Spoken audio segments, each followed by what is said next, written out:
What is up, movie viewers? Dena Mo Views and Reviews here. Asking, what you watching? Well, today I am watching African Queens. And in honor of Black History Month, I would recommend this movie. This movie stars Adesua Ani, who sometimes is credited as Adele Ani, Chipo Correa, Marilyn Inadebe, Phillips Norte, Babu Ramisi, Corey Hippolyte, Zithu Diloma, directed by Itoshia Hilton, narrated and exclusively produced by Jada Pinkett-Smith. Now, with a team of scholars and historians and anthropologists, there are professors. These are historical events or contexts that are given about Queen Nzinga's life story. And here are some of the scholars. Luke Papera, who is an anthropologist. Mary Hicks, she's an assistant professor at the University of Chicago. Professor Olivet Otelli, SOAS University of London. Rosa Cruz E. Silva, she's a historian or for the National Archives of Angola. And then there's Cicely Fromont, History of Art professor at Yale University. Dr. Kelly Carter Jackson, Africana Studies, Wellesley College. Dr. Edson Burton, writer and historian. And Queen Njinga Mbande. She's the woman king of the Bakwalantu people. Now, this series was written once again by Perez Owino and Nene Owuji. Now, let me just know, there was a current queen that was represented, and she was a contributor of information to this docu-series, and I found that fascinating, so I wanted to find out more about her. Now, once again, her name is Queen Njinga Mbande. Now, I may be pronouncing this incorrectly. Please forgive me if that is so. But she is one of the contributors to this docu-series. She is the woman king or ruler of the Bakwalantu people of DRC, or the Democratic Republic of Congo. And what is interesting about this contributor to Queen Nzinga's history is her own background. Queen Njinga is the daughter of a white Belgian mother and a Congolese diplomat father. She was not born in Africa, but born in Belgium. She grew up in Kinshasa in the Democratic Republic of Congo until the 80s, when her parents fled from the Mobutu regime. Now, Njinga said growing up that her father didn't tell her or her siblings that they were of royal origin until they were in their 40s. Now, how interesting is that? Now, Njinga initially had no idea about the history of the African continent, but learned it through reading Black history books and attending seminars and lectures by renowned speakers in her 20s, and this is what they're saying she said. So how odd is it that her father would never even share his history with her? That's very odd to me. But she moved back to Belgium. She got married and had 2 sons. Her parents left Belgium and they went back to the Congo. 11 years after her family left her, and her personal family, we know that she made, her immediate family, they decided to relocate to the United States. And in 2016, she visited her father, who was in Congo, and she wanted to find out more about her background or her identity. So she was welcomed into this community by the elders and the chief. And the chief who asked her if she was now ready to take responsibility for her people. And she said that she responded yes. And a few minutes after that, she was wearing a crown and called Queen Njinga. And she claims to be an Pan-Africanist. I just found that bit of information to be quite interesting. Now, let's get to the movie.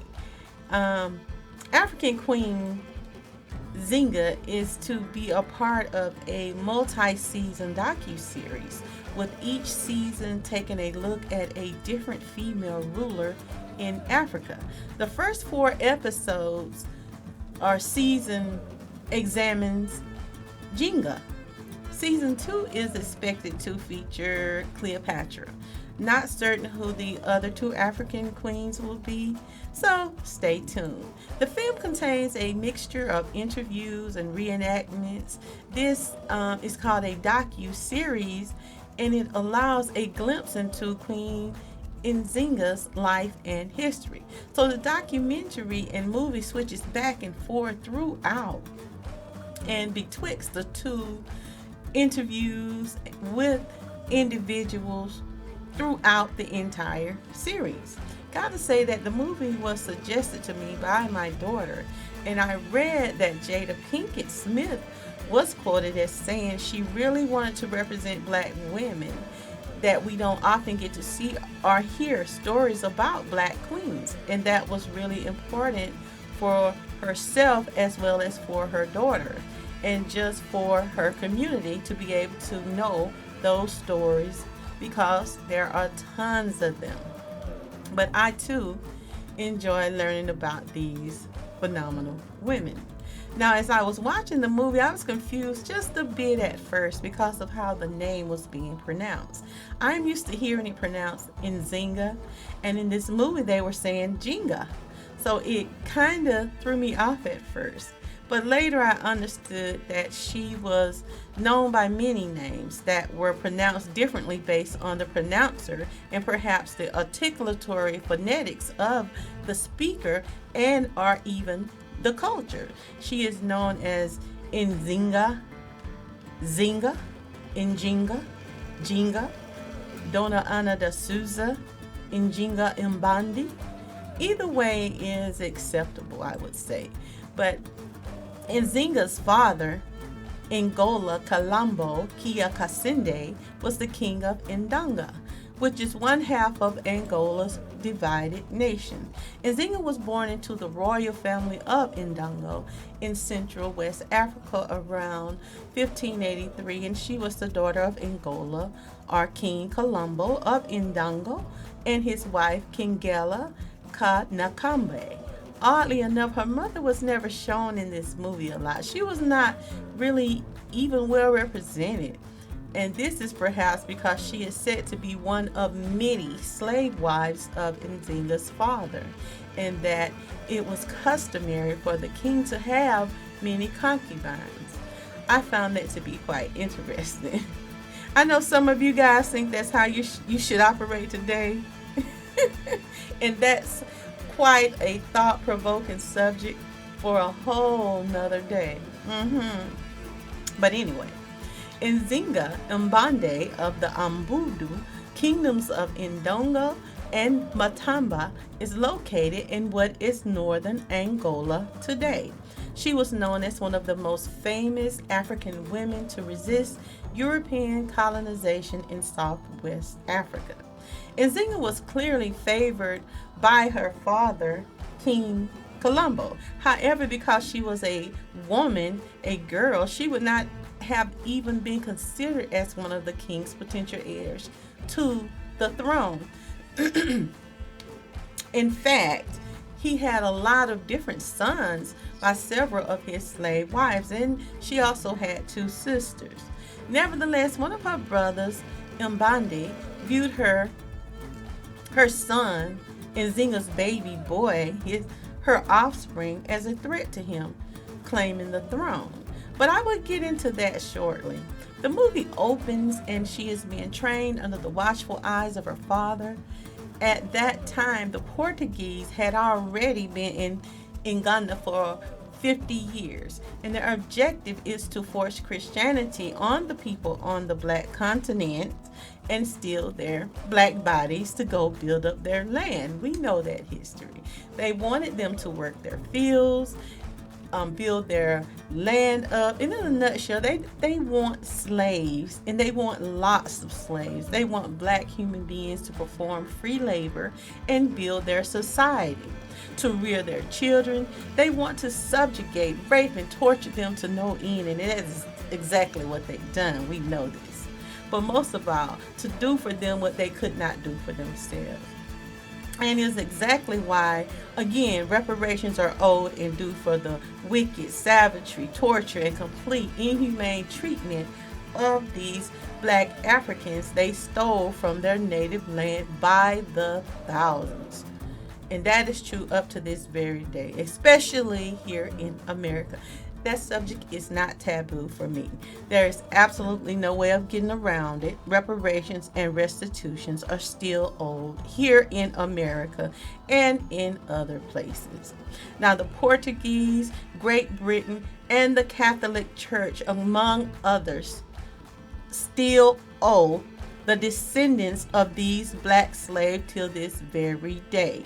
Then, and only then, can we ever even consider any type of sincere collaboration or uniting America. Nzinga was given military training. She was taught how to use the battle axe, which is the traditional weapon of the Ndongo warrior.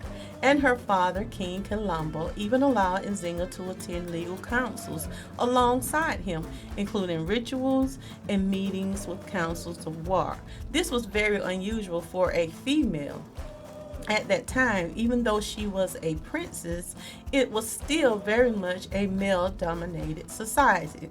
And in this docu-series, Nzinga is a young princess, and she is the mother of a male child. But where's the father? Who is the father? I found that very interesting. It was revealed in this movie that she conceived the child with one of her concubines. Imagine that. This woman, as a young princess, was allowed to have a harem of men that she could use sexually, just like the men did, and some still do today. Child. But anyway, she said he was the father. But that left a question in my mind. And I still want to know, how does she know who the father is if she was sleeping with a lot of concubines? Like I said, another story for another day.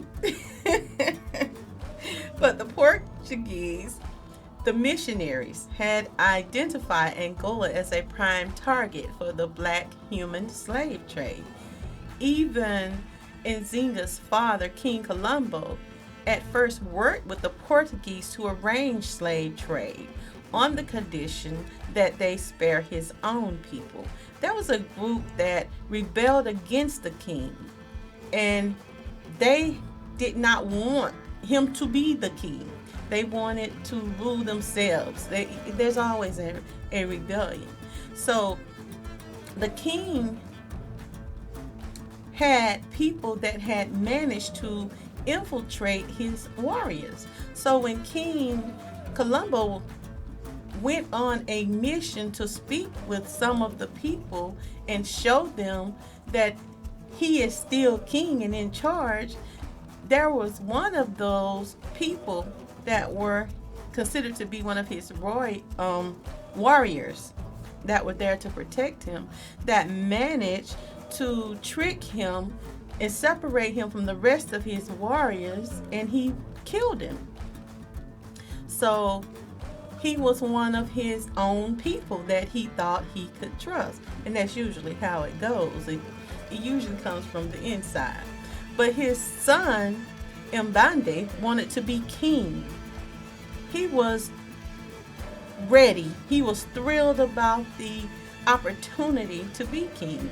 And even though he was not next in line to be king, because he had an older brother who was to inherit the throne, I think his name was Kaniawaje. He was next in line for the throne. However, Mbande took care of that.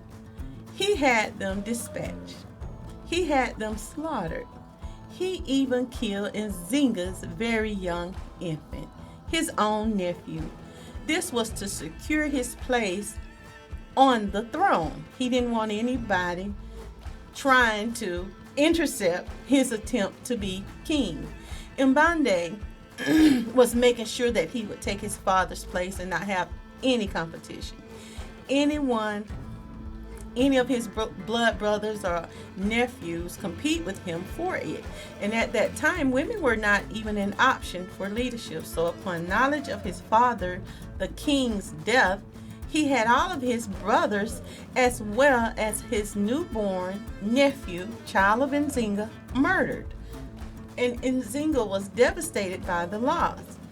After several years of fierce fighting with the Portuguese, her brother, Mbande, who made himself king of Ndongo, had the nerve to call for his sister Nzinga, the woman whose child he had murdered, to go and negotiate a peace contract with the Portuguese. Talk about nerve and audacity. But Nzinga did go, and she negotiated with the murderous Portuguese, but not before confronting her brother about killing her young child. Now, in spite of his atrocious method and response, she went to the Portuguese and she attempted to negotiate and compromise with them. She turned out to be quite the negotiator. The problem is, and always have been, is getting these people to keep their words and all of the concessions that are made. Like still having to give these colonizers black people to be used as their slaves. We just can't look over the fact that many negotiations, including most tribes, capturing and sacrificing their own people to save their tribe, their kingdom. It didn't work then and it doesn't work today. Tribalism, the divide and conquer method, is the reason that Africa is in the position that it is in today. Even here in America, this method continues to be used by those in power. Now, the governor refused to even offer Nzinga a chair, so Nzinga, who had upwards of 50 male servants in her service at any given time, instructed one of her servants to get down on the ground and create a perch upon which she could sit. Once seated on her servant's back, Nzinga proceeded to launch into her negotiations. She was successful in her negotiations, and as a concession to these wicked Portuguese colonizers, she converted to Christianity and adopted the name Dona Ana de Souza and was baptized in honor of the governor's wife, who became her godmother. This was all done in an attempt to strengthen the treaty with the Portuguese. Nzinga used this as a way of leverage in her negotiations. However, the Portuguese did not honor the terms of the treaty completely, which is said to be what prompted her brother to commit suicide. It was overwhelming for him. He was only drunk with power. But in 1624, Nzinga actually became queen.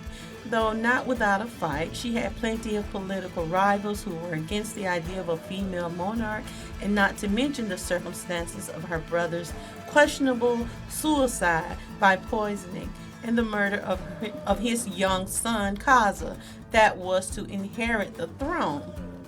This part of the movie, where she kissed her little nephew, then walked away and immediately had someone and cut his throat, that was just brutal to me. Nevertheless, Nzinga assumed power, but the Portuguese opposed her succession to the throne because they knew she wanted independence for Ndongo. Even so, she was able to form an alliance with former rival states and also the Dutch. Girl, please, the Dutch. But anyway, it initiated a 30-year war against the Portuguese. In 1657, Njinga negotiated a truce with the Portuguese and won back part of her kingdom and assumed the role of Queen of Ndongo and Matamba. Njinga transitioned in 1663 and leaving behind a remarkable legacy, an example of female authority, and of being an exceptional negotiator, politician, and military general. she had her hands full trying to save her people from the colonizers. She had the Portuguese, the Dutch. There were so many Caucasian groups that were trying to get into the slave trade, that benefited from the same slave trade. And there were so many that assisted and got together and participated in the colonizing of Africa and Africans, much like we see with some of the Asian and Indians that appear to be doing the same thing in Africa today.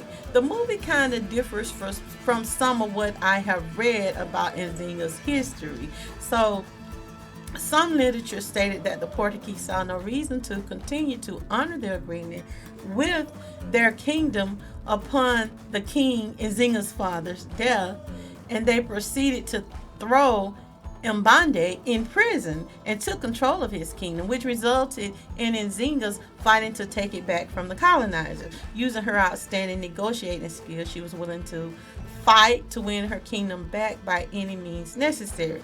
In spite of being forced to flee on several occasions, she did not sit idly back and let the Portuguese remain. Nzinga established a new state when she fled at one point, and that was known as Matamba, further west and out of the reaches of the Portuguese Empire. Nzinga even attempted to cut off slave trade routes, understanding that Matamba's location made it also well suited for trade. She developed the kingdom's commerce. These Portuguese were some wicked beings. With their mentality of being superior to the black people on the continent, they only saw them as savages to do with as they will, having no respect for the Africans' culture or their beliefs. These Caucasians' goals were to force their religion of Christianity upon the African continent, and they even regarded African spirituality as a pagan religion. So in essence, they justified their murder, their enslavement, the colonization of black people on their own continent with Christianity, seeing themselves as superior to these black beings, and justifying their barbaric behavior with the Bible and the Catholic Church backing them. Isn't that interesting? That has always been amazing to me. These same good Christians that were murdering human beings, stealing them, raping and colonizing black human beings, were doing so all under the guise of their religion or their good book. That would even send, they would be so bold to send priests and missionaries to Africa in an effort to get slaves and to even negotiate with the chiefs and the rulers of the kingdoms in Africa. They would send priests. They used them to conquer Africa, and the Catholic Church was okay with it and the authority behind much of it. So let's see: murder, enslavement, rape, kidnap, and pillaging of a group of people in their own land. We really should have a serious conversation and acquire lawyers as well as accountants to tally up what the Catholic Church owes in reparations and restitution to the black man and black woman and their descendants. Accept it or leave it alone. But I gave this movie 3 stars out of 5 because I think the main actress was wonderful as Nzinga. She was believable. I think I am pronouncing your name right. If I am not, please forgive me. Adisuwa Oni. She brought this character to life for me. Her accent, her demeanor, the royal garments, the hair accessories, and her beautiful skin tone, it all made it feel believable to me. I think she just did a wonderful job of embodying Queen Njinga. I gotta say, I was shocked by some of the ruthlessness that was said to be done or uttered by Queen Njinga. I understand her attempt to try and save her kingdom, relatives, and her people. And she even sacrificed some of her beliefs, some of her customs, and they even asked her to offer tributes, which were other slaves, in an effort to save her kingdom. I tell you, it is the hardest reality knowing that this mindset still exists for some today, dealing with the after effects of slavery on the black mind, and having those who their ancestors contributed to this deny that this has harmed us, and that we are still living with the effects of being stolen and treated harshly, that others cannot understand it and would tell a people who you destroyed to just get over it. So seeing this really helps to make the case for reparations and restitutions to the descendants of slaves. Just as it took centuries to destroy black people, it will take centuries to rebuild the black mind, the black family, and the black country that was completely devastated by the wickedness of these colonizers. You can't simply destroy a people and insist that because it began hundreds of years ago, we should just forget about it. Nope.